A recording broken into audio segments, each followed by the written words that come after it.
para a gente ter a aula. Então, eu tenho para estas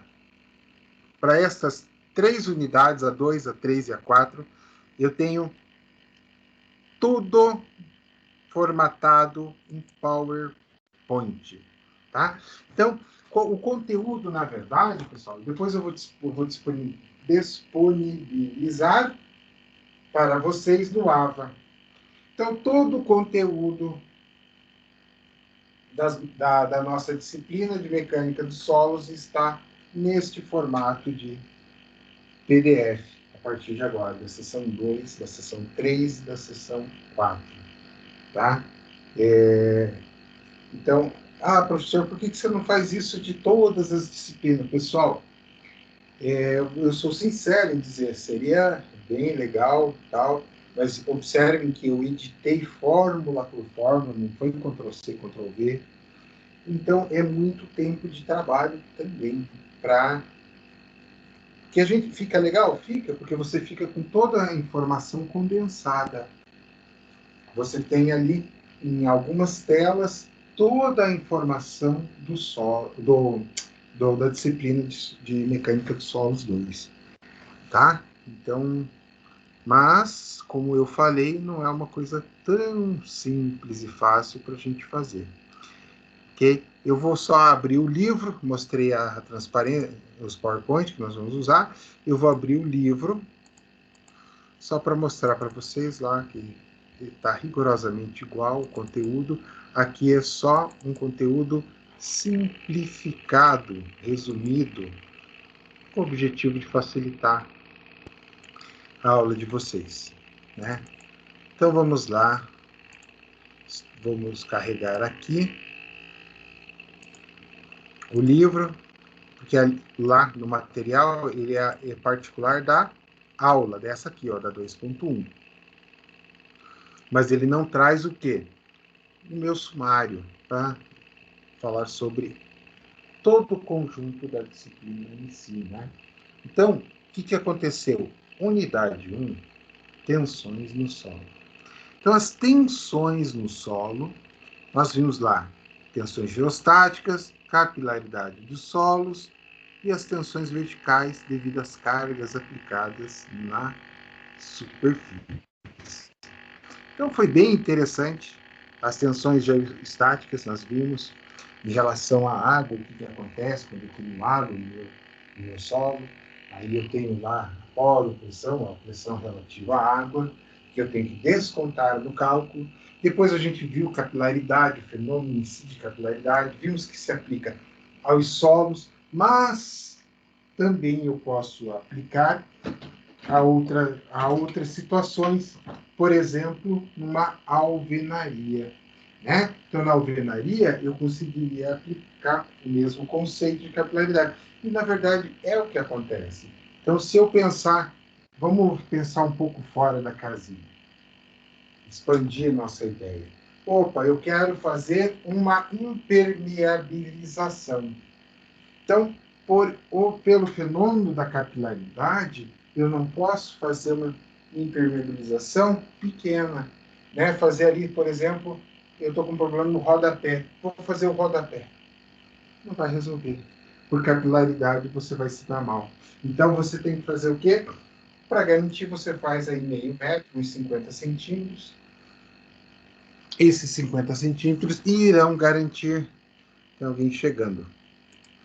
Irão garantir que vocês tenham uma qualidade na impermeabilização, ok? Depois, nós vimos as tensões verticais devido a cargas aplicadas na superfície. Então, a gente viu o bulbo de pressão, nós vimos casos clássicos de recalque, nós vimos o que é o conceito do recalque, vimos a ideia de recalque diferencial, de recalque imediato, recalque durante o carregamento da estrutura, recalque depois da estrutura carregada. Né? Então, nós vimos todas essas situações. Todo este cenário desenhado, calculado, dimensionado e analisado todas as relações de tensões aplicadas ao solo. Ok? Então, a gente teve todo um panorama geral, toda uma ideia geral da ideia de recalque. Vimos lá o caso de Santos. Nós vimos o caso da igreja no México e vimos o caso da Torre de Pisa. Na verdade, eu citei de trás para frente os 3 casos. Ok? Então, assim, e para não deixar de constar, vimos também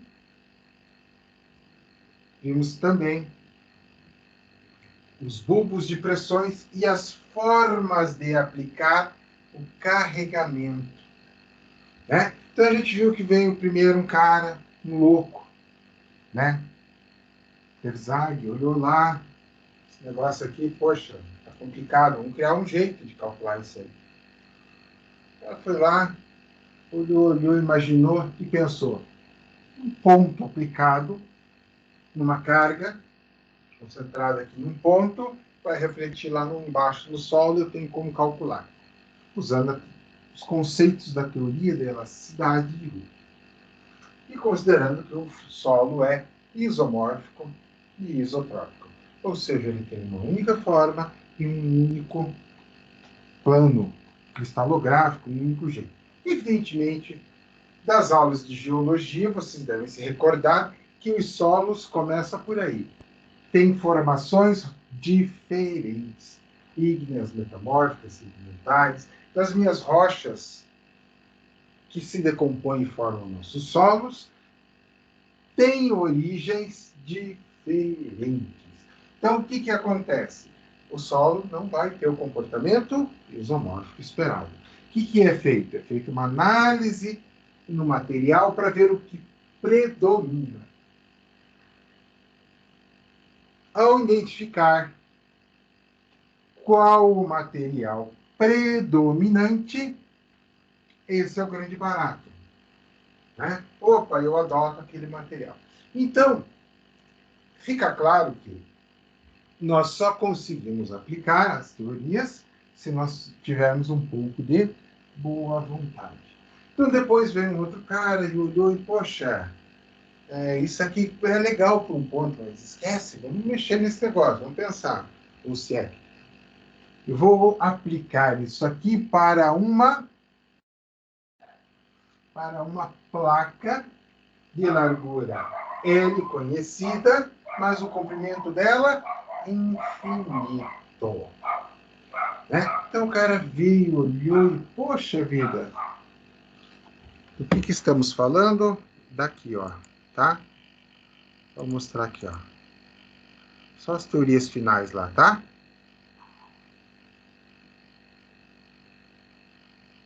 Então aqui, ó. Terzaghi usando a solução de Carotes. Carotes foi quem fez a inicial lá. Aí veio Terzaghi. Aí Bolsiek chegou e pensou, poxa, eu posso calcular não mais pensando num ponto, como aqui,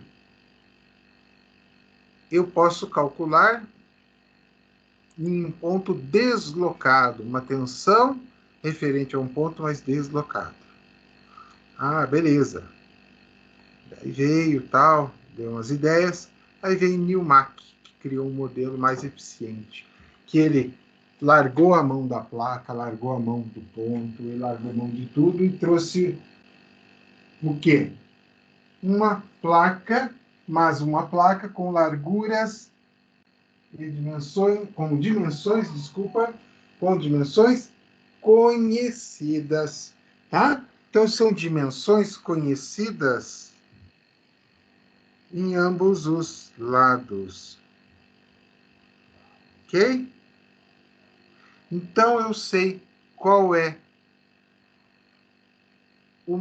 a minha dimensão em x. Eu sei qual é a minha dimensão em y. Legal. Então, dado isso, ele criou uma condicionante em relação ao ponto de posição. Então, aí ele criou o ponto de posição. Em função das situações apresentadas na tela, eu tenho um comportamento. Opa, se o ponto estiver aqui, vou considerar a placa toda. Ah, o ponto está aqui, eu vou considerar um quarto da placa. Opa, aqui, metade da placa, mas essa metade, né? Ou eu posso estar considerando esta outra metade aqui da placa. A rigor, o correto seria assim, este ponto aqui, essa metade. Esse ponto aqui seria o mesmo desse, né? Mas não, ele não está ali, ele está aqui, ó, bem aqui, ó, para dar esse mesmo efeito de meia placa, tá? Então, esse ponto D, o correto dele está aqui. Então, depois que vimos isso aqui, fizemos um exercício, aplicação, aí veio a parte final, que foi a solução do amor. A solução de love. Por quê? O cara pensou, isso tudo é legal, isso tudo é bonito. Mas, Nilmark, a tua teoria legal e bonita funciona muito bem para placas quadradas. Então, seu ábaco logarítmico, filho, não é um ábaco tão legal assim, porque ele foi projetado para soluções quadradas. E se eu tiver uma peça de seção circular? Como é que funciona? Qual é o resultado esperado? Aí a solução de log aborda justamente isto: a placa circular e suas propriedades. Ok, dito isto, eu volto lá para o começo da nossa apostila, olho aqui e digo: deformações verticais. Então, deformações devido a carregamentos verticais por ensaios e pela teoria da elasticidade, né? Então, a gente sabe que a teoria da elasticidade, ela vem lá da teoria de Hooke, do qual nós temos pelo diagrama de Hooke um estado elástico, terminou o elástico, inicia o estado de escoamento ou plástico.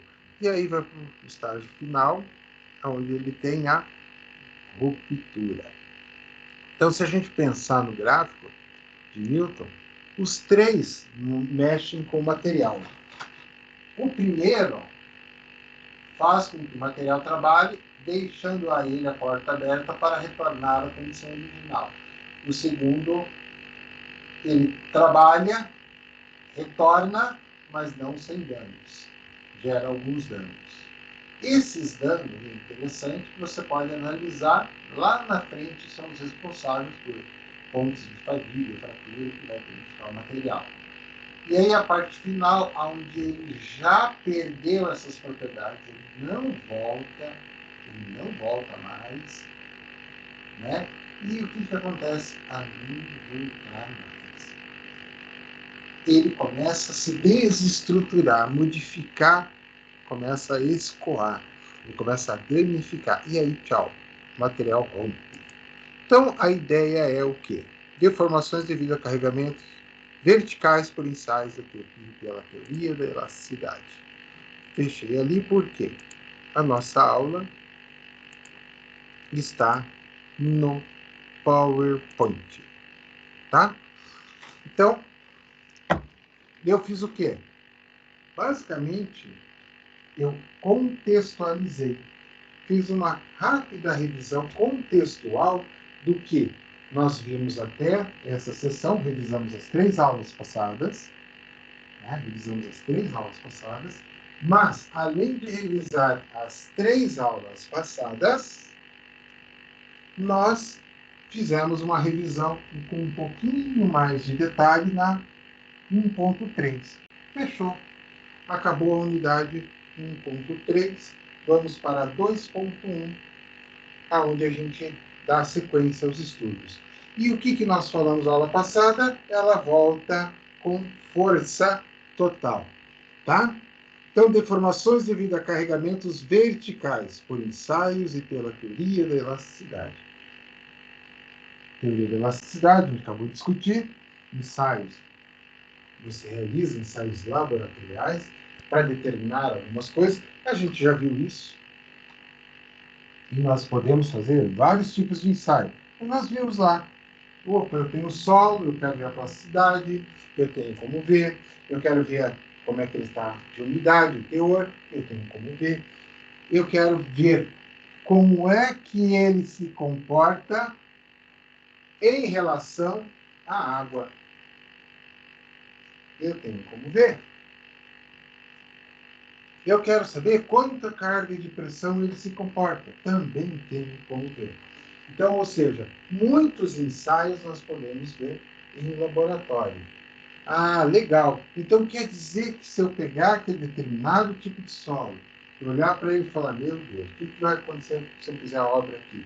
Mando para o laboratório vem, faz uma análise, faz uma sondagem, né? E a gente consegue determinar tudo? Sim, exatamente desta forma, tá? Então, o que acontece? O índice de recalque, MV, ele é dado desta forma que ele é calculado. Aonde você tem Rho,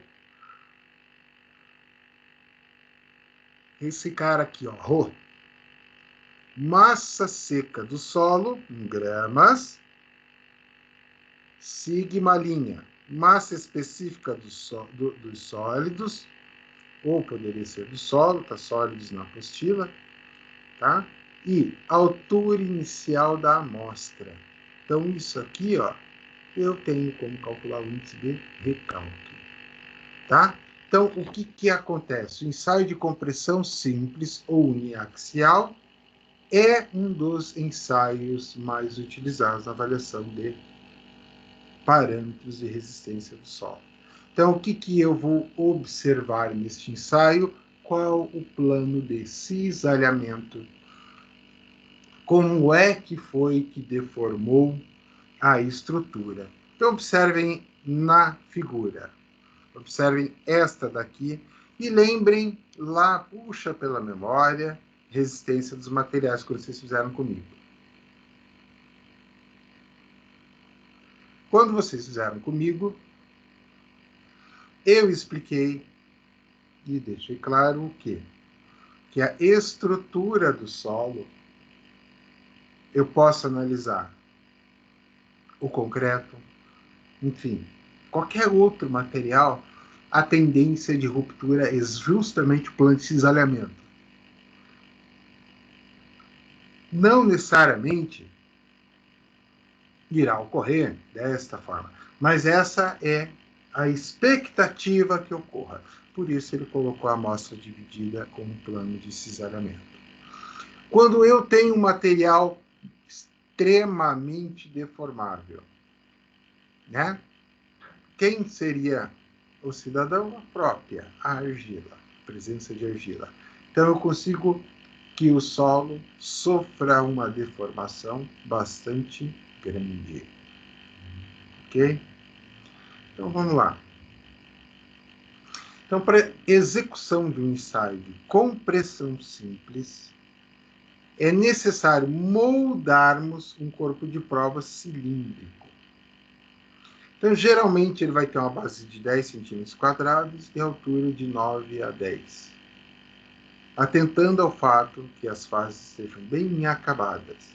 Então, tá. Olha só, eu vou fazer um ensaio de compressão do solo, tá? Então, qual que é o meu objetivo? Meu objetivo é determinar justamente a resistência à compressão do solo. Esta resistência à compressão do solo é a mesma que nós calculamos as tensões, né? Lá na primeira aula. Então é a mesma coisa, eu estou falando a mesma coisa. Ou seja, pressão, tensão, eu tenho o quê? Força por área. É uma relação direta de força por área. Tá? Então eu quero fazer o quê? Com pressão simples. Ele não é o corpo de prova do ensaio de concreto. O ensaio de concreto, ele segue a norma de concreto. Tá? Aqui a gente está na norma de solos. Acho que alguém chegou. Aqui. Beleza. Então, então a gente tem que pensar nisso. Por quê? Pensar em coisas básicas. O ensaio com pressão, professor, vai ser diferente? Não. Mas como assim? Um é solo, outro é concreto, ok? Mas eu estou analisando o quê? Ensaio a compressão. Então, ensaio a compressão não interessa muito. Eu tenho o ensaio a compressão, pode ser para metal, para madeira, o que você quiser. Ele vai ser o quê? Aplicação direta de carga sobre o corpo, comprimindo o corpo até que ele colapse na ruptura. Tá? Então, o corpo de prova de solos é diferente? É. Vai ser diferente todo o procedimento? Não. Não. Existem algumas peculiaridades, mas é muito fácil observar isso em função da diferença entre os materiais. Tá? Então, eu peguei meu corpo de prova, iniciei o trabalho, comecei a fazer as moldagens, coisa tudo linda, chique. Então, essa especificação, 10 centímetros quadrado, 10 centímetros quadrado e a altura de 9 a 10. Faces bem acabadas.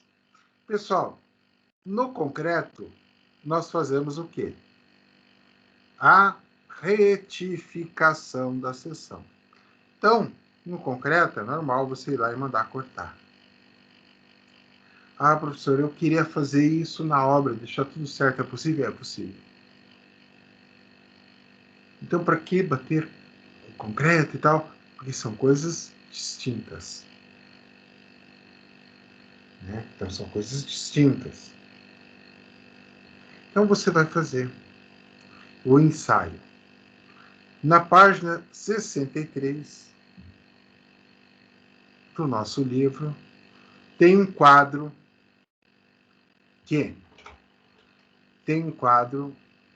que apresenta essa correlação entre a resistência do solo e a consistência. Então veja que interessante.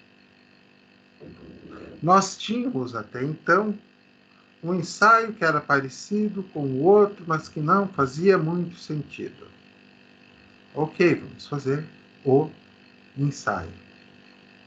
Aí a gente começa a ver que eu posso analisar, comparar, trabalhar os dados, né? Então, isso é muito legal. Muito legal. Dá para analisar. E ele ainda traz, nessa tabela da parte 63, uma outra informação à nossa direita, para quem está olhando de frente para a tela. Espero que todos estejam fazendo isso, né? Não só tenham deixado ligado o notebook. Ele está ali marcando NSPT. Então, lembrem, eu já mostrei um ensaio de SPT para vocês. Vocês já viram a ideia por trás, né? Então desce aquele soquete, vocês vão ver muito mais ainda. Ele é comentado na aula de solos 2, mas ele é também comentado na aula de estradas de pavimentação e estudado de fato na aula de fundações. Ok? Então, segue o baile. Olhando para a tabela, na sequência, ele vai trazer aqui, ó. Deixa eu até voltar aqui para mostrar essa tabela lá. Vamos lá mostrar. Onde é que está aqui? Eu vou pegar aqui para mostrar. Até aqui, pessoal, alguma dúvida? Estão acompanhando? Eu estou indo bem devagar para todo mundo conseguir pegar.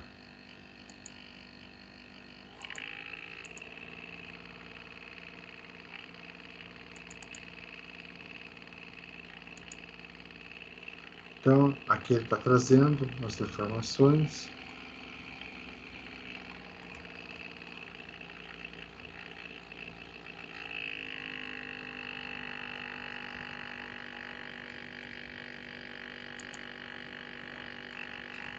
Ó, daqui que eu tirei. E olha só. Aqui está a tabela. Aqui está só os primeiros valores que estão lá. Só coloquei para referenciar a tabela. E daí ele traz os demais. Olha só. Está aí a nossa tabela. E aí você começa a analisar. Rígida. Eu tenho que ter um SPT superior a 30. 30 é o quê? Volts. Né? Então, ele resiste a isso. Ele tem um número bastante elevado. Opa! Então, potencial não tem. Mas eu preciso... Não, você de repente já consegue ali, ó, muito rija. Por que essa expressão muito rígida? Na verdade, muito rígido, parece que isso faria mais sentido aos nossos ouvidos. É porque é uma alusão à argila, tá? E aí de 0,5 a 1, que na verdade é de 5 a 8 no SPT. E depois você tem o último ali, mole, e de 3 a 4 golpes. Ok? Olha só. Para mostrar para vocês que eu não projetei a tabela e ninguém falou nada, né? Tá bom.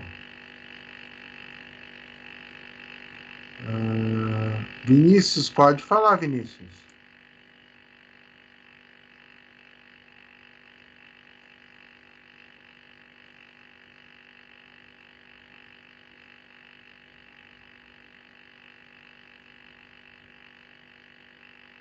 Vinícius, pode falar. Se está com a mão levantada, pode falar.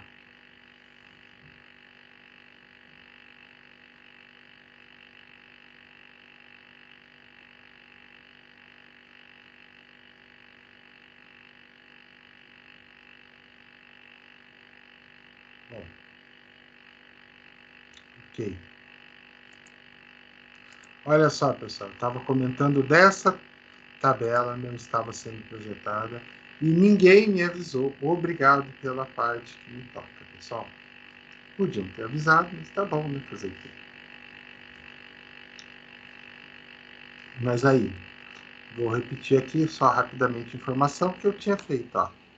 Ó, dura, 30 golpes, 16 a 30 é muito rígida, e assim por diante. Então, isso aqui, veja que interessante. Qual é o ensaio que nós fazemos para verificar se o solo é bom ou ruim? Nós fazemos o ensaio de SPT. Então, ele traz a resistência à compressão associada ao o ensaio de SPT. Beleza. Vou deixar aberta, caso precise. O Vinícius está empolgado hoje. Agora abriu a câmera, Vinícius.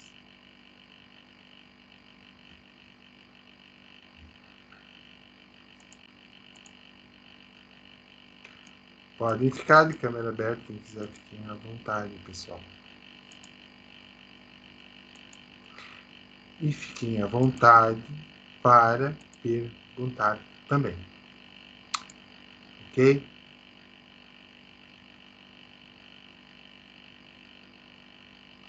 Bom, eu aguardei, como ninguém falou nada, segue o baile. Então aqui está lá aquela tabela. Aqui não é página 21. Desculpa, aqui não é página 63, é a página 21 da nossa tabela. Então, pessoal, nós vimos o ensaio de compressão. Não vou ficar enrolando e falando, porque o ensaio é isso, o ensaio é aquilo, ele é bonito, não sei o quê. Não. O ensaio de compressão, vocês têm que ter em mente que ele é igual a qual outro ensaio?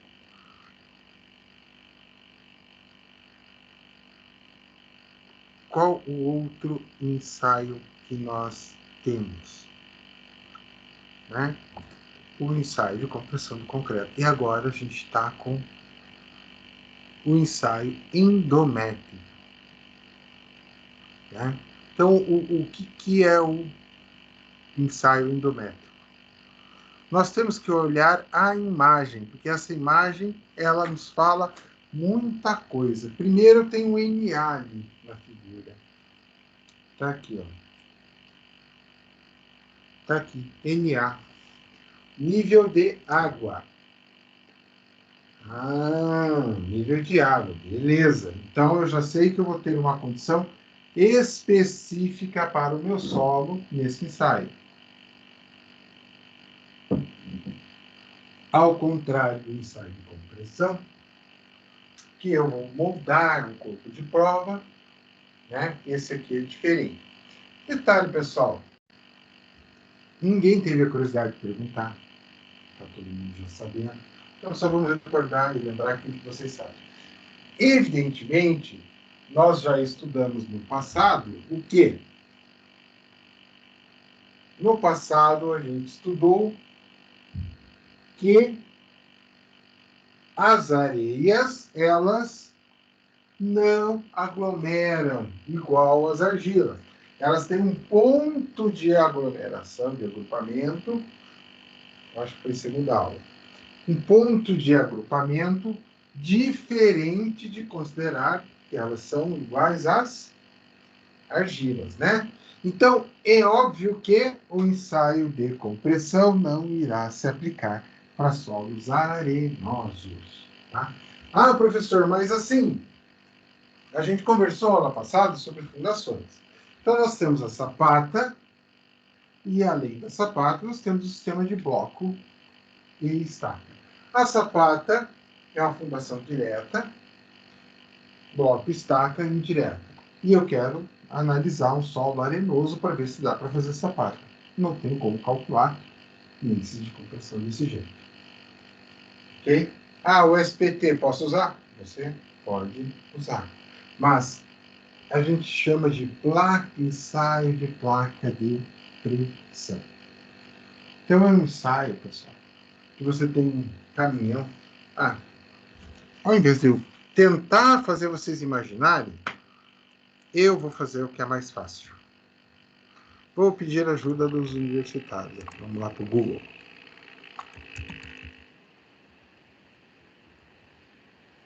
Ensaio de compressão.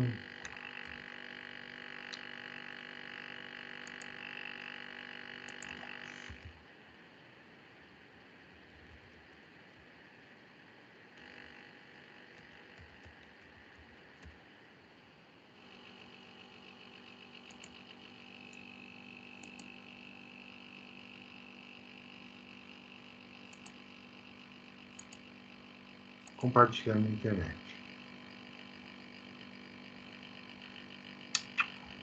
Renato Preste. Outra placa.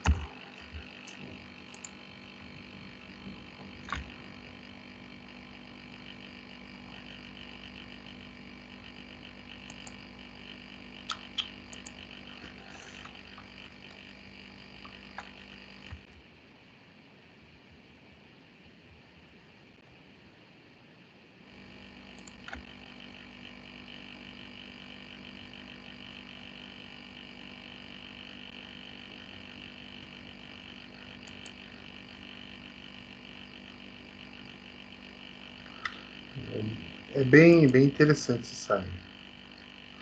Qual o problema desse ensaio? Alto custo.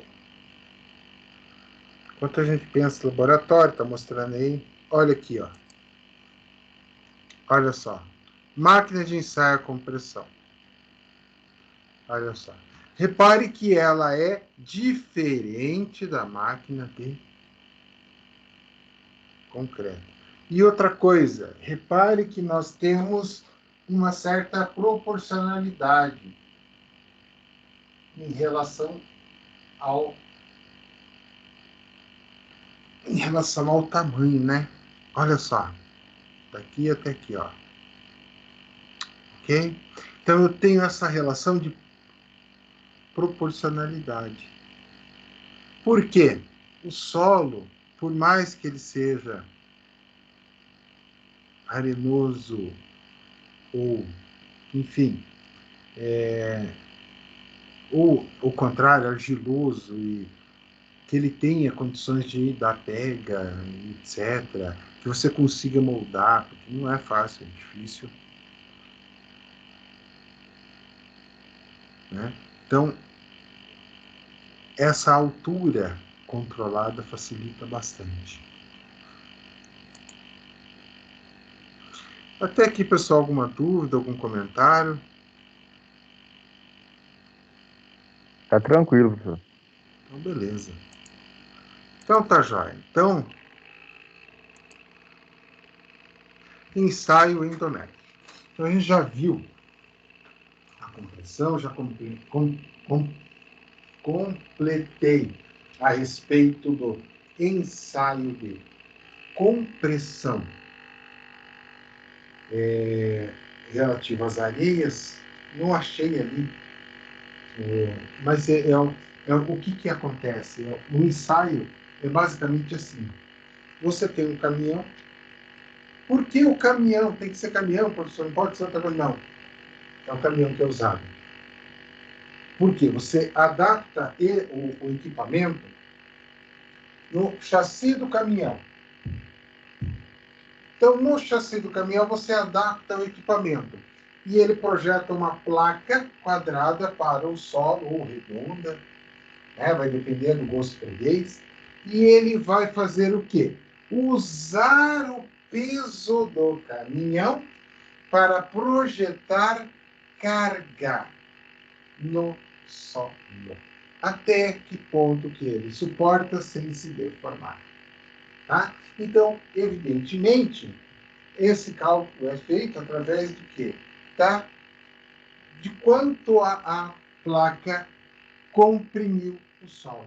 Então, você tem ali sensores. Os sensores te mostram quanto ele deslocou. E aí você calcula. Tá? Mas em fundações vocês voltam a aprender sobre isso, então tá tranquilo. Lá é matéria específica, lá, essa parte de fundações. Esse ensaio endométrico. Endo. Radical grego, eu já expliquei, mas de novo, vamos lá. No endo interno. Tá? Então, endométrico. Métrico, medida. Então, o ensaio que você vai realizar, um ensaio com a medida interna. Tá? Então, o que você vai fazer? Ele vai comprimir o solo nessas duas placas porosas, é só olhar ali na imagem, né? Então, eu tenho nesta imagem, deixa eu ver, ativar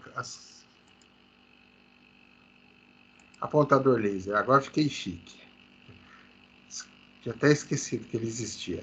Olha só, você vai ativar, aqui eu tenho as duas placas, e aí eu vou fazer o quê? Eu pego a amostra de solo e espremo, eu comprimindo, eu dou pressão, ó, compressão. Este cara vai marcando o valor. E acontece que NA lá em cima, para ele fazer um ensaio dentro da água. Tá? Então, é um ensaio mais sofisticado, é um ensaio mais trabalhoso, mas é um ensaio mais preciso que o de compressão, semelhante ao que nós fazemos no concreto, resistência à compressão, certo? Então, pedras porosas. Qual é a finalidade da pedra ser porosa? A pedra, usar uma pedra porosa aí, neste caso, tem a finalidade de, a hora que o solo for comprimido, se eu não tenho a placa porosa, eu não tenho o escoamento da água. Ou seja, a ideia é, após comprimir o solo, toda a água que tiver ali dentro, zera. Dentro do solo, né? Claro. Então, ficando somente o material, ou, né, a compressão do material que está contido dentro do amostrador. Ok? Então, segue o baile. Então, a compressibilidade dos solos. Por que isso é importante? Então, ela depende de algumas outras coisas da estrutura desse solo, né? Então, não é só olhar para o solo e pensar nessa questão da compressibilidade. Então, os solos eles podem estar também submetidos a algumas perturbações do que de tensões, tá? E isso pode causar problemas de engenharia, como os recalques. Esse fenômeno pode ser previsto em ensaios endométricos. Acho que alguém chegou. Aqui, Gustavo. Beleza.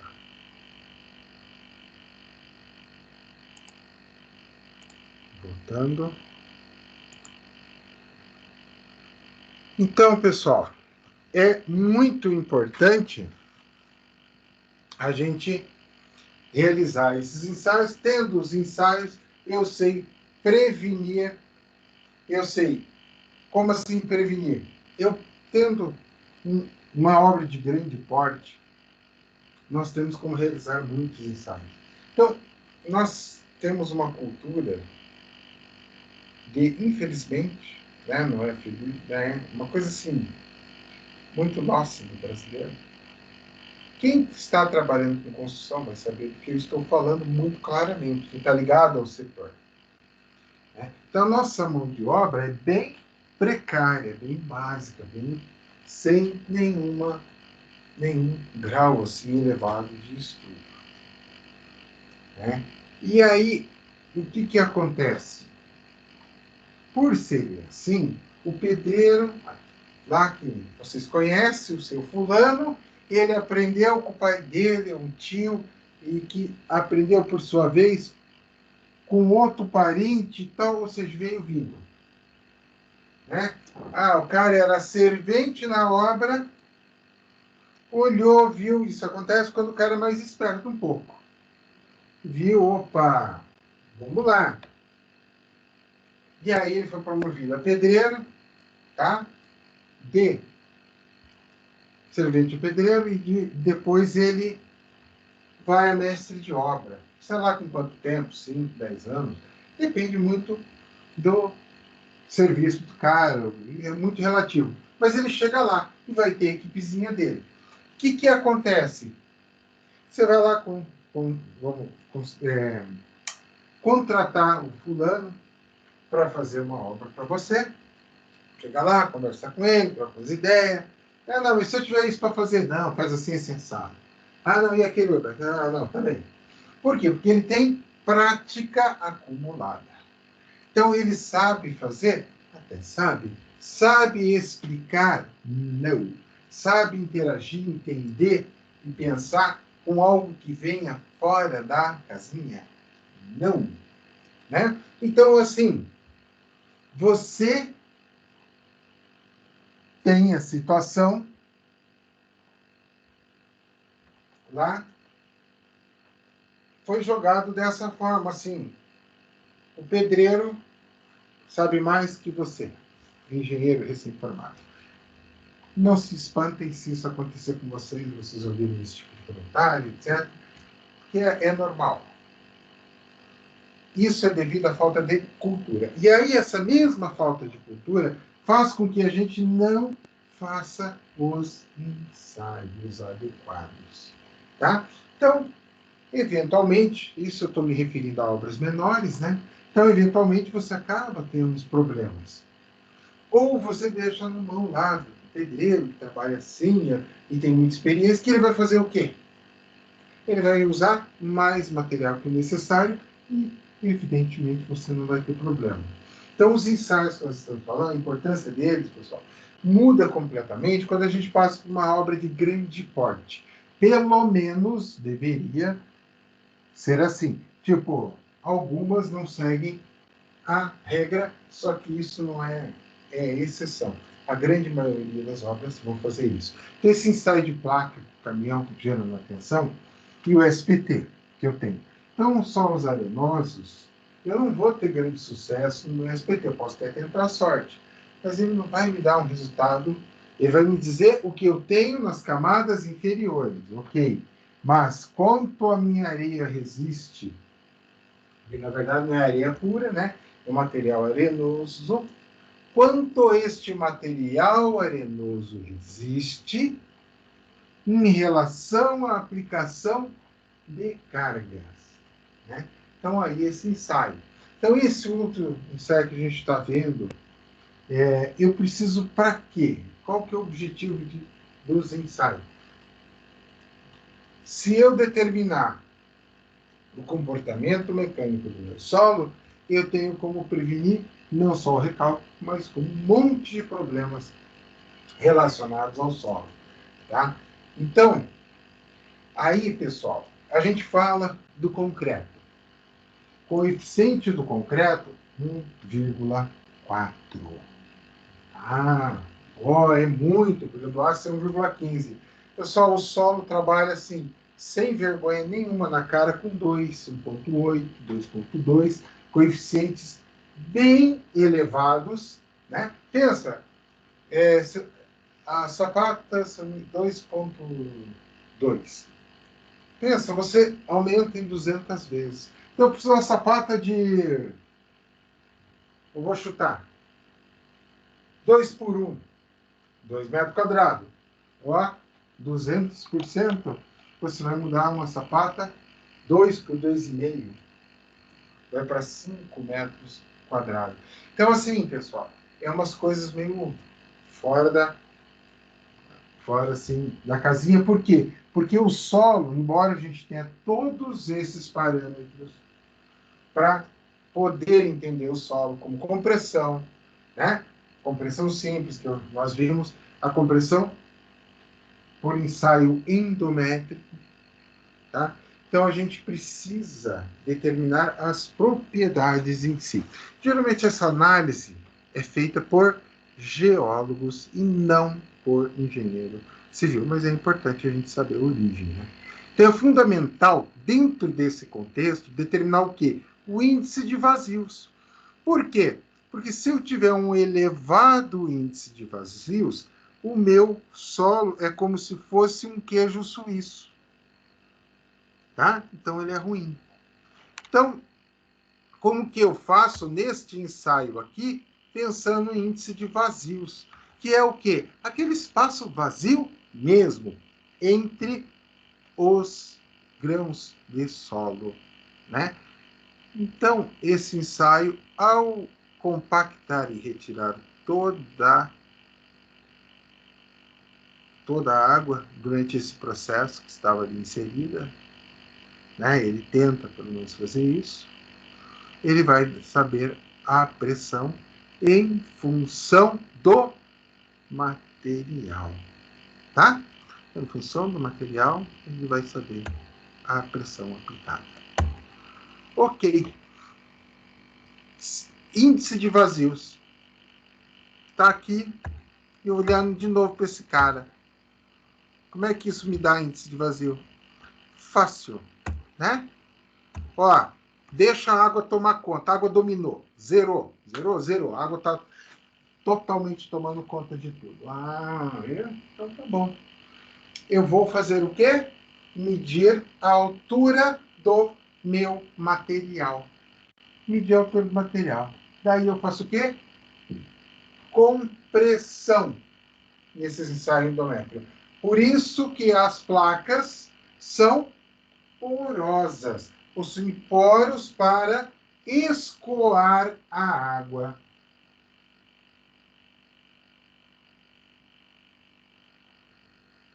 Então, se eu tenho poros que me permitem escoar a água, eu vou ficar com o meu solo, tendo essa redução de altura, compactado ali.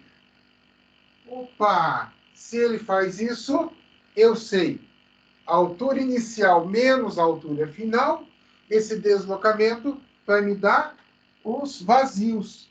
Mas como assim isso vai te dar? Claro, porque o meu solo é um volume de material. Este volume de material, ele é comprimido, e ao ser comprimido, ele resulta numa variação de altura. Imagine que nós estamos falando de um objeto, por exemplo, circular. Eu vou ter ali o volume de um cilindrozinho que foi o que ele deslocou para baixo. Este volume do cilindrozinho me dá exatamente o índice de vazios, que é o que está sendo mostrado nesta fotografia aqui. Na fotinha, cadê o apontador? Para ficar chique. Nessa fotinha 3x4 aqui, ó. Então eu tenho o H1, que é a minha altura inicial, antes de começar o ensaio. Repara que H0 é a altura do solo. Então, o solo não vai variar de altura. Quem vai variar de altura é ali a densidade, né? E o índice de vazios, ele vai sair daqui. Opa, encheu. Mede. Ah, beleza, aperta. Essa variação é o que me dá a minha densidade, que daí eu tenho como calcular também. Aqui o índice de vazio, na verdade, eu não preciso da densidade, tá? Aqui ele dá a diferença. Essa diferença de altura aqui, H1, H2. Ele dá a densidade? Dá, mas não dessa forma por medição, tá? Só para não ficar claro. É um desenho que está no livro, mas a gente tem que entender que não é ali a medida de densidade, e sim um parâmetro para calcular. E outra coisa, e olhando é muito fácil de entender. O solo seria mais ou menos como aquela buchinha de pia que você tem lá na cozinha. Aquela buchinha, a padrão tradicional. Ah, professor, a minha é diferente. Ok, mas geralmente é a buchinha amarela com verde. Você tem lá na cozinha. Ah, a minha mudou a cor aqui e tal. Não, beleza. Mas vai ser igual o comportamento. Você aperta, você gera o quê? Pressão, compressão, né? Você comprime, ela reduz de volume. Por quê? Porque saiu os vazios. Então, por exemplo, se você encher ela de água, aperta, ela vai escorrer essa água que estava preenchendo os vazios. Então, essa é a ideia. Então, o índice de vazios pode ser dado dessa forma. A correlação percentual ou adimensional das alturas. Então, eu tenho o H1, a altura do solo com vazios. O H0 é a altura só do solo.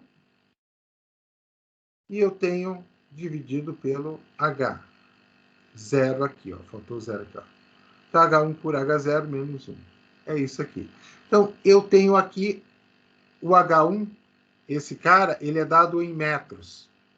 Ah, professor, laboratório, pode ser centímetro, que seja, milímetros, tanto faz, mas é uma unidade de medida igual a essa. Então, metro com metro, corta, ele vira uma unidade adimensional.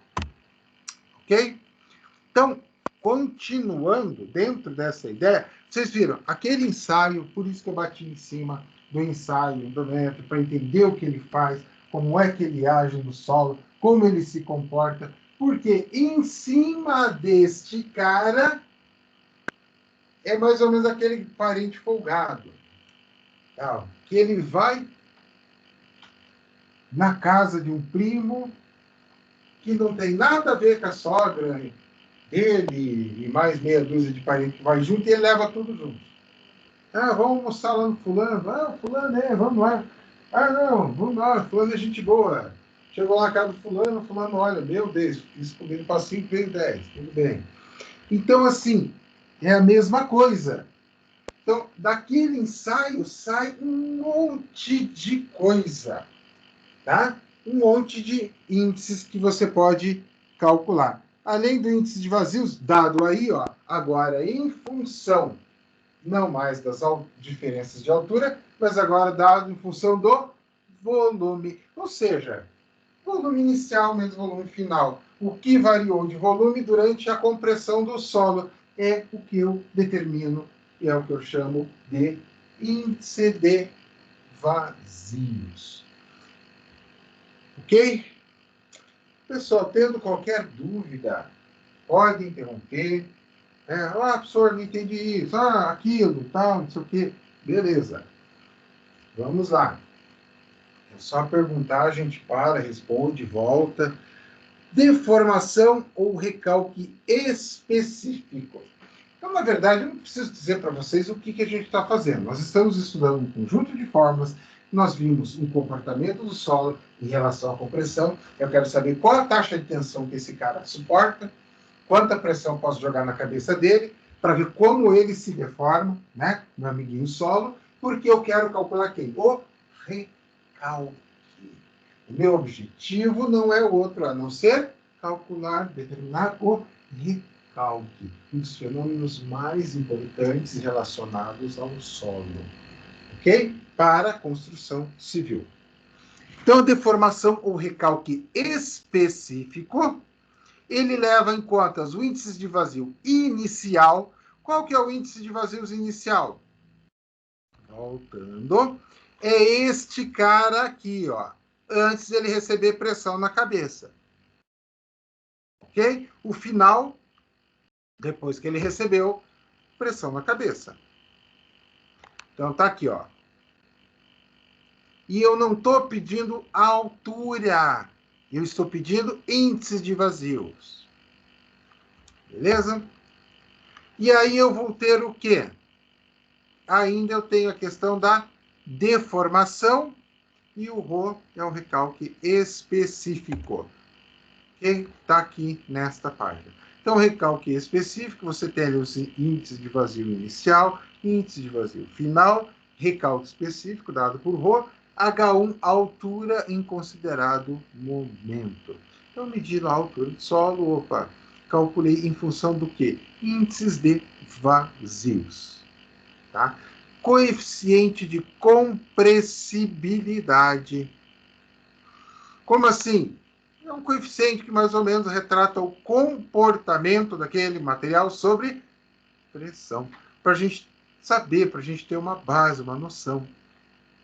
Né? Então, esse coeficiente de compressibilidade nada mais é que a variação do índice de vazios dividido pela diferença das pressões inicial e final.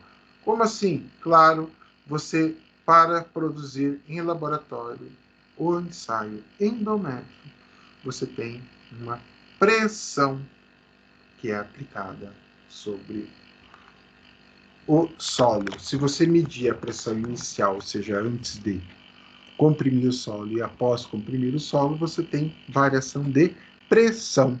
Então, nós vimos que eles são obtidos pelo ensaio endométrio, tá? Então agora eu quero ver, porque assim, pessoal, esse Ensaio endométrio. Se você for pensar, olhando pelaquela imagem, dá para imaginar, assim, dá para... Eu vejo aquela imagem e penso, pô, mas aqui... não, legal. Ó, ele tem aqui uma pedra porosa, outra pedra porosa, o solo, e ele comprime. Legal. Mas outra coisa é a gente olhar equipamento, né?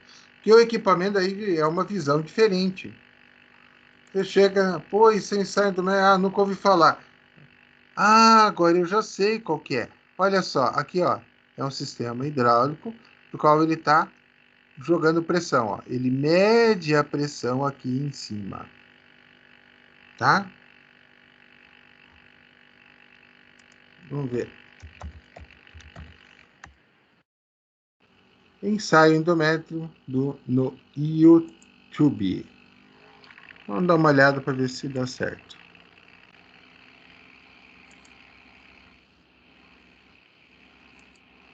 Olha só. Então ela está mostrando o laboratório em si, etc.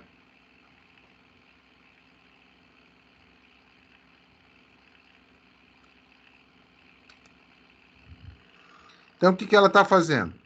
Está preparando o equipamento. Vamos ajudar a moça, senão, coitado, vai ficar bastante tempo aí.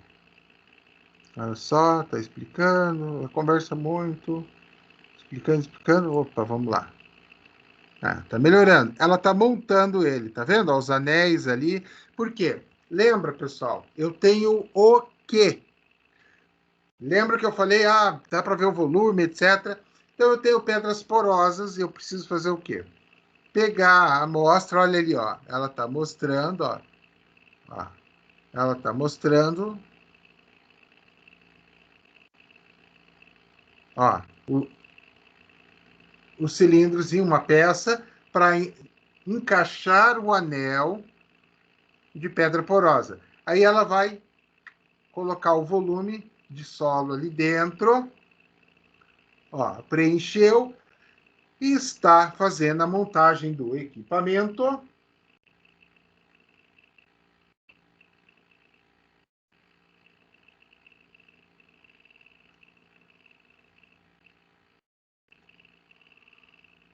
Vamos ajudar a moça.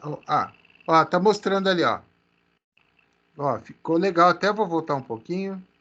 Volta um pouquinho. A hora que ela dá um zoom ali, quem tá filmando, não sei, a hora que ela levantar aqui, ó, vou mostrar. Opa, parou, moça? Olha só. Pedra porosa, esse branquinho aqui. Solo, pedra porosa. Tá vendo, ó? E aqui, ó, ele já é adaptado a esse espaço aqui, ó, ele vai saturar de água, ó. Aí, olha só. Ela tá mostrando aqui, ó, o equipamento, ela vai pôr aqui, olha o medidor de pressão e vai comprimir. Olha só. Ó, ela tá mostrando, coloca aqui, comprime, aperta.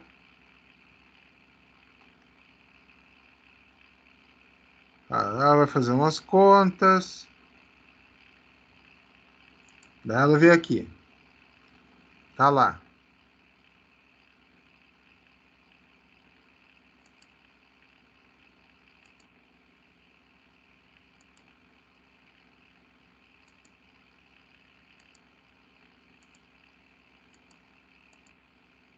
É, não mostrou o ensaio. Fazer o quê? Não quis mostrar.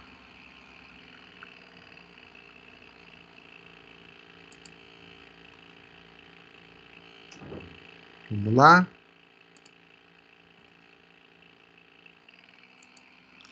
Isso aqui tá mais prático. Tá pesando tudo. Vamos ajudar o rapaz. Aí ele vai fazer o quê? Montar a amostra, né? Professor, mas eu pensei que o solo fosse molinho e tal. Pessoal, se ele fosse molinho, nem adiantava ensaiar, né?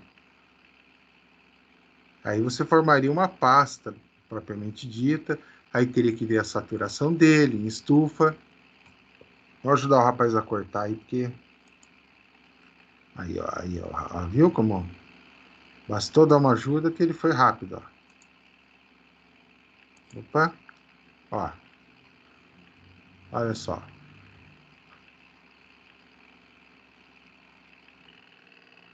Então, ele está pegando agora material, né? Helena, o que ele vai fazer, Helena? Com esse material que ele está pegando? Que ensaio do que, Helena? De adensamento. Ele vai colocar o solo, vai colocar uma... Esse é o adensamento, o anel. Isso. Mas é aquelas cumbuquinhas. Vou voltar.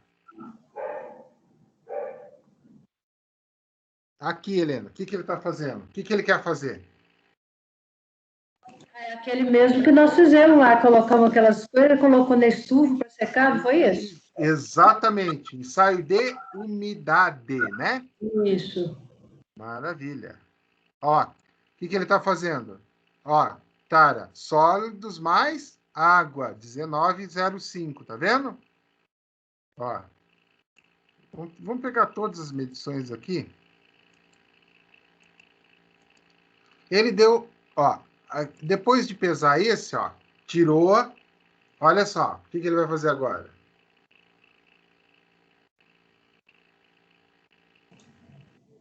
Colocar na estufa, tirar a umidade e secar e pesar novamente, não é isso? Isso, ó, ele pegou as 3 amostras, olha lá.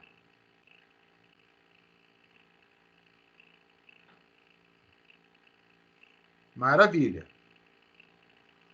Ó, Tara, sólidos mais água.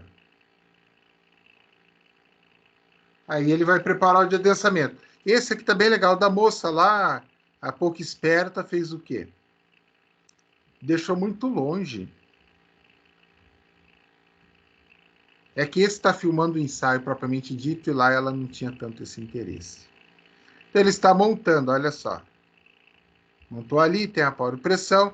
Ele colocou um filtrozinho, porque a gente tem que lembrar que isso aí é um anel, teoricamente, ou seja, ele tem terra para os dois lados. Então ele colocou um papel filtro ali, para evitar de passar material. Montou, encaixou, e agora ele vai levar para a máquina para realizar o ensaio. Ô, Jeff, você parou aí na balança, não está mostrando. Não? Não, ele parou na balança aí. Sério? Poxa vida, ele mostrou toda a montagem aqui. Ó, voltei na balança. Vocês estão vendo? Tá na mesma balança, que aparece P144, tara mais só. Tá, parei aqui. E agora? Ele está mostrando balança ou peça? Agora mudou. Agora ele está mostrando a montagem das peças. Tá, então eu vou aumentar aqui de novo. Continua mostrando? Em tela cheia? Sim. Ah, beleza. Então, ele está montando, fazendo a montagem da peça. Tá?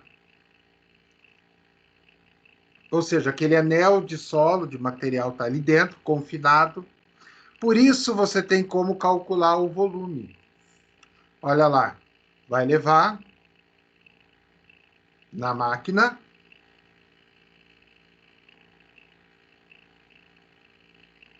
Travou de novo aí. Opa, e agora? Não, está mostrando só a peça depois, quando ele acabou de montar. E agora? Não, tá travado. Ué. Tá, vou atualizar aqui a internet. Ô, professor, não é o seu não, tá normal, velho. Ah, você tá vendo? Normal, tudo normal. Desceu. Fala pra ela entrar e sair de novo, aí enquanto isso você espera, entendeu? Não, agora tá mostrando. Quando mostra ele na tela pequena, ele tá legal. Agora, quando abre a tela, ele... Não, viu, Helena? Então, talvez a tua conexão não esteja boa. Eu vou deixar em tela pequena para melhorar. Você está conseguindo acompanhar, Helena? Mas ele na tela aberta assim, ele tá travando. Assim? Ele tá com a tela aberta aí. Não, viu, Helena? Helena, eu acho que é você que está travando. Vamos fazer assim? desconecta da aula e conecta de novo, eu espero. Tá? Para mostrar o ensaio. Pode desconectar e conectar de novo.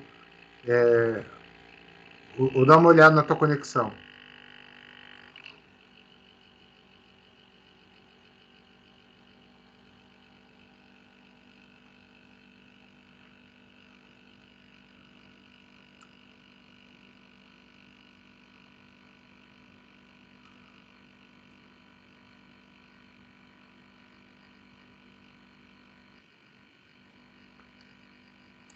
Aí. A gente só vai finalizar o ensaio para ir por um intervalo, tá, pessoal? Beleza? Vamos lá.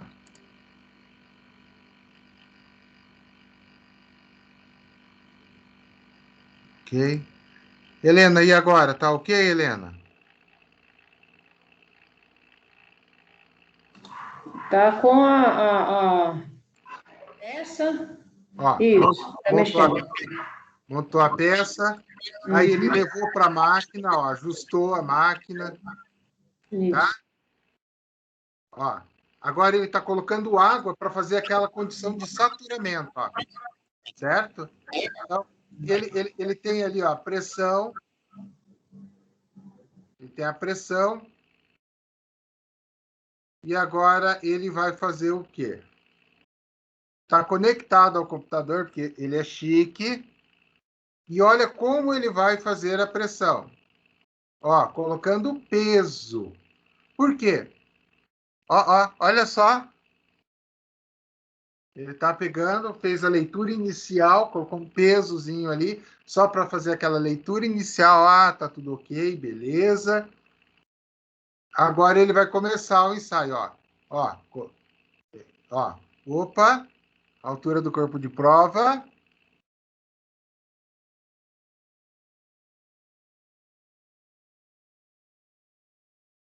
Ó, ele tá rodando ensaio, ó. Toda vez que altera o gráfico ali é porque ele está colocando, adicionando peso para aumentar. Carregamento 100 kPa. Olha lá, ó. Colocou o peso nervoso ali embaixo. Olha o que vai acontecer. 200 kg, 400. E vai. 800. Opa, o negócio está rendendo. Vou pegar um monte de ferro de uma vez. 1.200. Está rendendo ainda? Então vai mais. Aí ele vai fazer o descarregamento. Olhou a tela, vai fazendo o descarregamento. E vai. Ele não está vendo nada ali na tela dele, mas ele está olhando os números gerados lá em cima. Beleza. Aí, olha só. Ele retirou o carregamento, retornou. Ele tem o quê? A altura do corpo de prova em milímetros. Repare, ele atingiu 12,96. Foi a altura que ele atingiu. Ou seja, como ele sabe o volume da câmera, o software já dá para ele calculado o índice de vazios, etc. E tal, né? Agora ele tirou a água, vai desmontar a amostra de solo, está ali, e agora ele vai coletar esta amostra saturada para também fazer o... Não consegue não travar o álcool. Não. Então, mas tem que travar o álcool, filho. Trava o álcool, vai ver que esse é o problema, tá? Vai vender que se só o necessário para vender álcool. Entendeu? Eu não estou entendendo nada que vocês estão conversando. O povo, moço, mostra que parece que o tropical tá aberto. Olha só. Olha só. Ele está vendo novamente, ó. Ele levou 128. Ó. Depois de o solo saturado e compactado, ó. Ele está tá vendo as diferenças que ele vai levar. Levou para a estufa.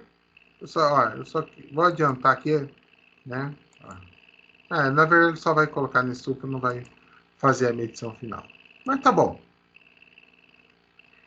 Eu acho assim, é interessante olhar o ensaio como a gente fez, porque a gente passa a ter uma visão melhor do que é o ensaio. Pessoal, 8h35, voltamos 8h50, beleza? Para daí finalizar a nossa aula.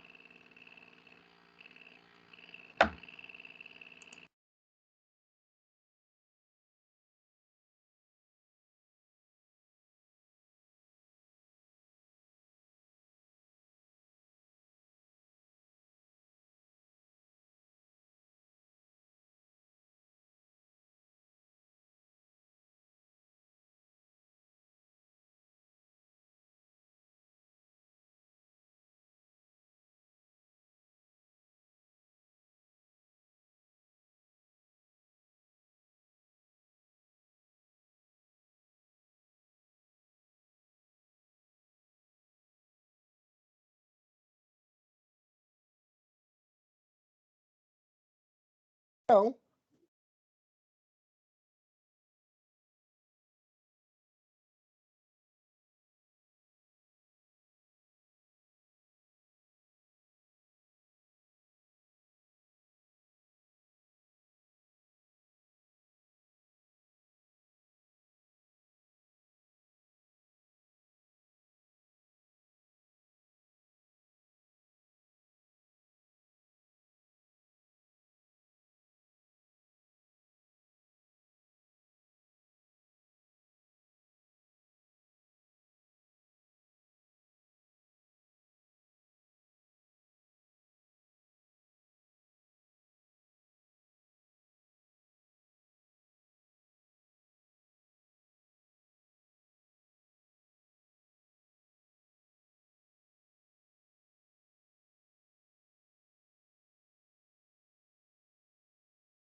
Vamos voltar, pessoal.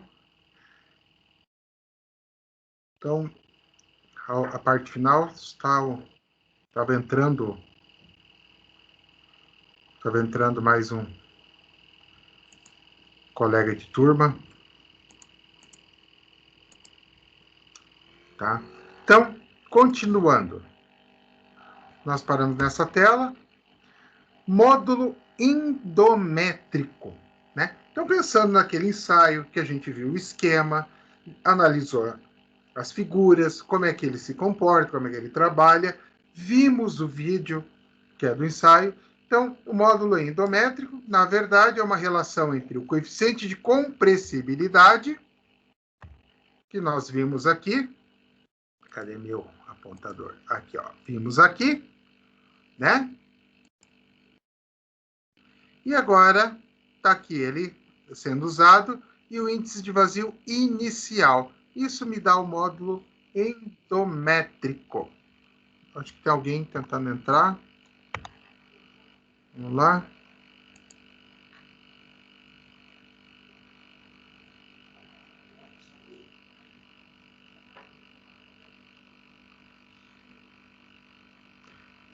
Não. Beleza. Voltar aqui.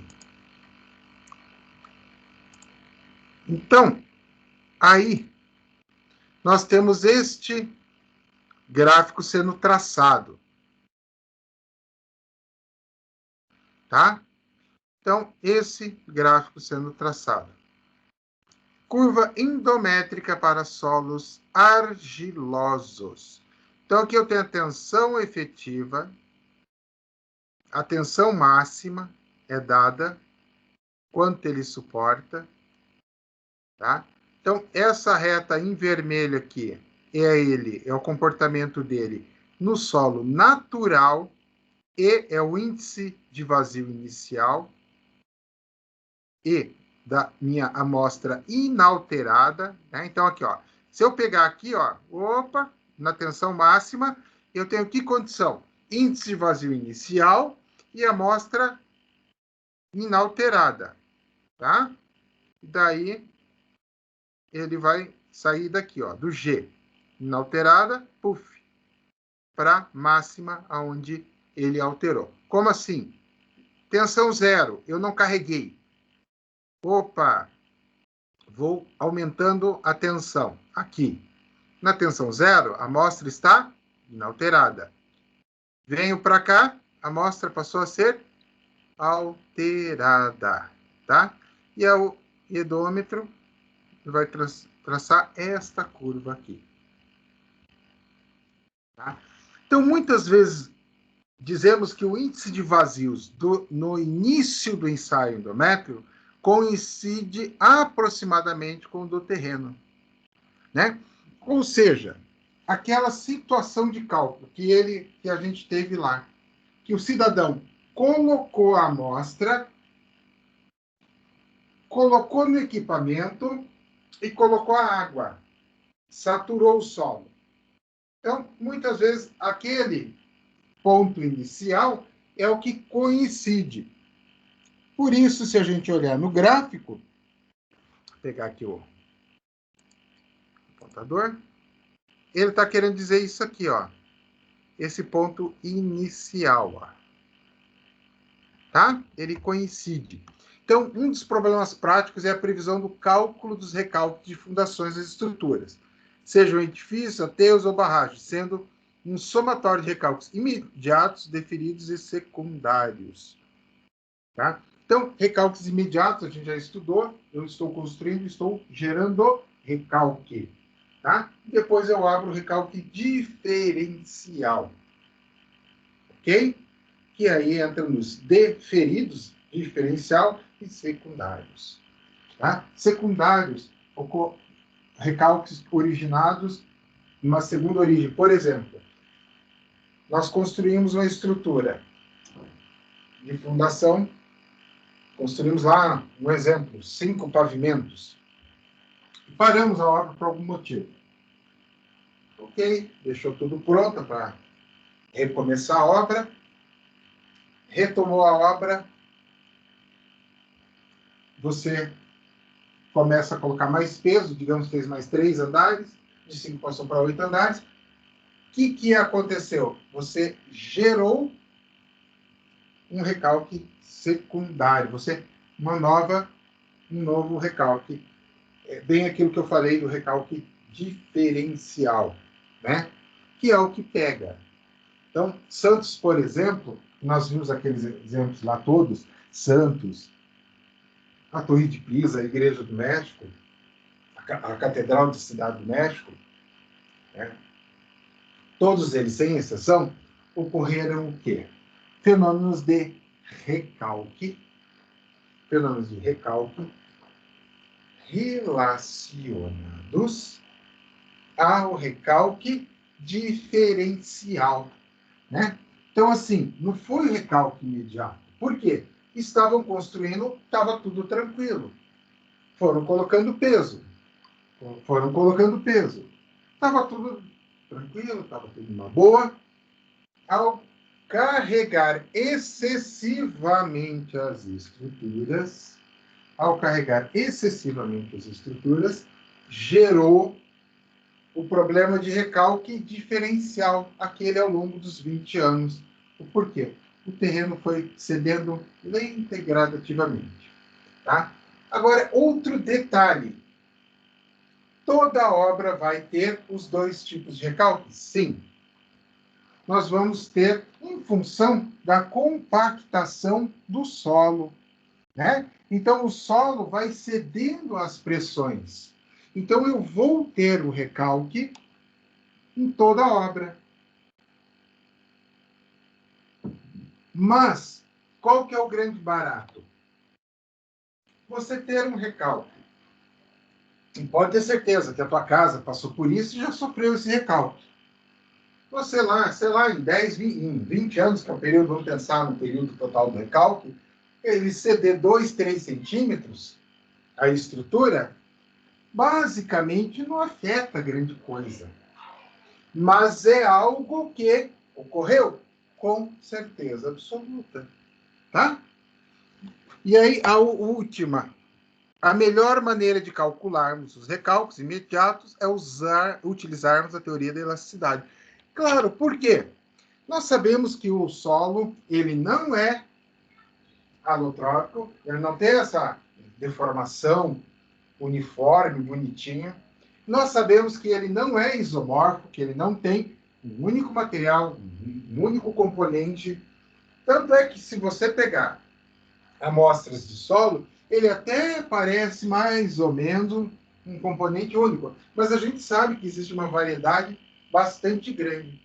Buscando lá na nossa geologia, nós sabemos, e na mecânica de solos 1 também a gente viu isso, nós sabemos que o solo, ele é, na verdade, um produto da decomposição de rochas, né? Então, as rochas entraram em decomposição.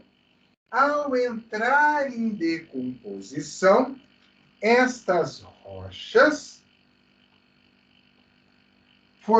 deram origem aos solos. E a gente viu também que as rochas, embora elas tenham 3 origens distintas, nós vimos a gama de probabilidade de coisas que eu posso formar de solos, de combinações de rochas e, consequentemente, de solos. Então, eu posso ter camadas distintas, e é o comum, nós vimos em ensaios de sondagem, eu mostrei para vocês. Então, você vai penetrando o amostrador. Eu tenho uma camada homogênea de 1 metro, 1,5 metro. Aí ele altera, passa a ter mais uma camada de meio metro, 1 metro. E assim sucessivamente, ele vai alterando o material de cada uma dessas camadas. Tá? Evidentemente que cada camada gera um material, né, diferente. Nós vimos isso nos cálculos da nossa primeira aula. Na nossa primeira aula, nós vimos, eu tinha 3, 4 camadas, cada uma das camadas tinha um comportamento diferente. esquece a ação da água no solo. A gente não está falando da ação da água no solo, estamos falando somente das camadas, cada uma com uma tensão diferente, né? Então, na verdade, se você for analisar, o correto de fazer um bulbo de pressão, imaginar o bulbo de pressão, seria fazer uma correção camada a camada. Mas isso se tornaria tão complexo, com um grau de dificuldade tão grande, porque eu faço um furo de sondagem. Furo, vamos chamar de ABC. No furo A, eu tenho 150 centímetros. No furo B, eu estou com 120 centímetros. No furo C, eu estou com 130 centímetros. Eu tive variações. Por quê? Porque este é o formato natural dos solos. Ok? Então, se a gente é chamado, quando a gente pega o conhecimento da topografia para fazer um perfil vertical do terreno e agregar o conhecimento de topografia onde você está descrevendo o relevo, mas aí você pega e marca naquele relevo pontos e faz um ensaio de solo, você vai ver o quê? Você vai ver várias camadas de solos diferentes, baseado nos furos que você levantou. Tá? Então vamos lá, vamos dar uma olhada nessa ideia.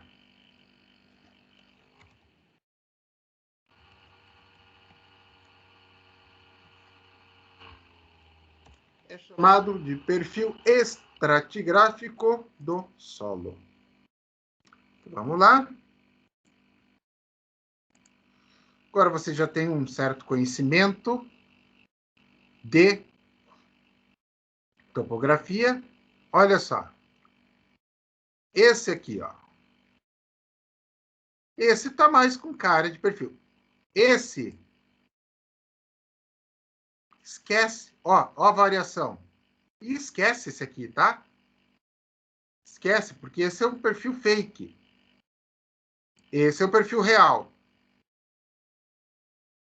Ou seja, em cada ponto eu tenho um tipo de camada saindo, um tipo de material. Esse também tá legal. Retrata bem. Esse também, ó, retrata bem legal. Então, eu acho que esse ainda é um dos melhores, embora ele não traga medidas nem nada, ó, tá vendo? Ó? Ele está trazendo a variação de cota e está trazendo as camadas presentes no solo. Esse também, ó. Mesma coisa. Esse aqui, salvo se for plano, mas olha lá, SPT1, SPT2, SPT3. E ele está trazendo as camadas. Esse, apesar de ser quase plano, ó, mas você vê que você tem aqui, é diferente daqui. Aqui também temos diferencinha, mas é quase plano. Beleza. Então,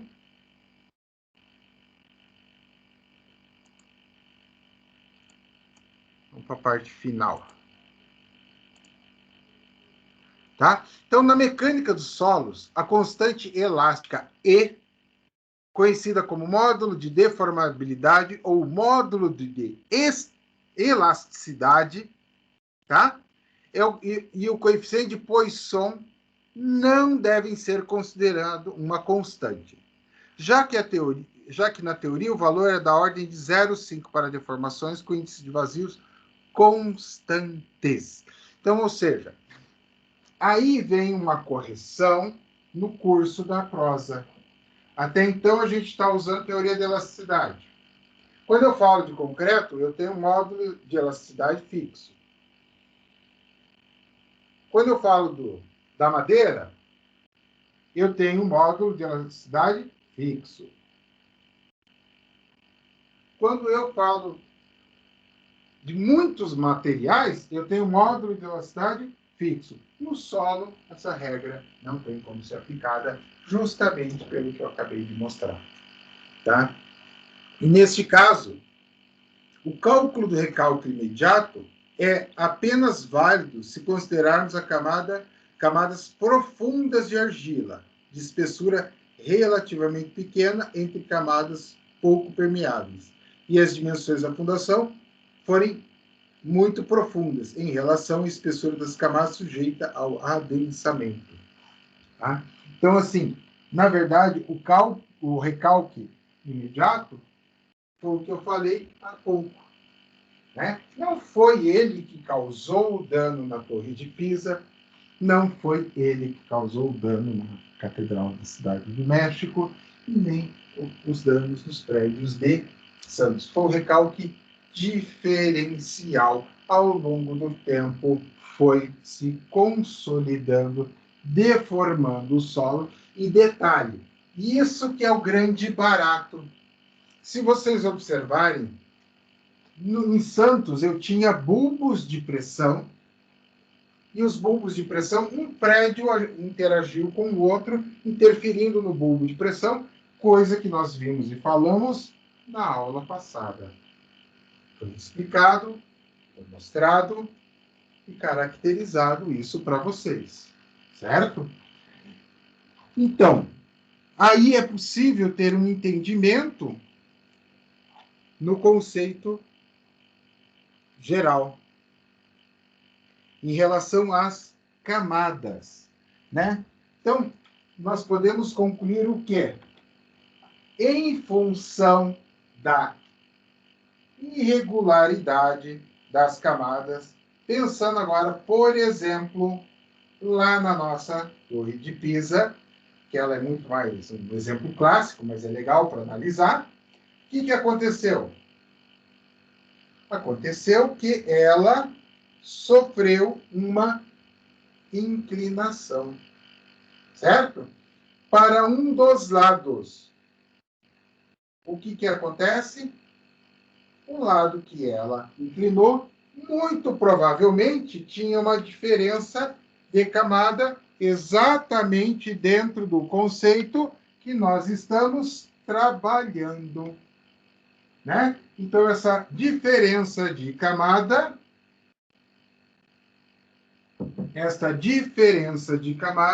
que nós estamos trabalhando ocorreu lá na Torre de Pisa.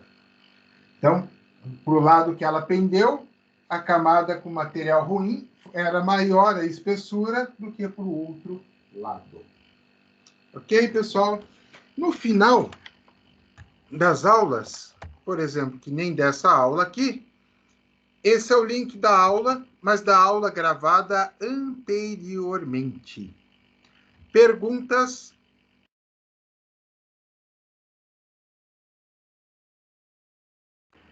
Não, tranquilo. Daí, pessoal, todo mundo entendeu? Ficou clara a aula? Alguma dúvida? Nenhuma.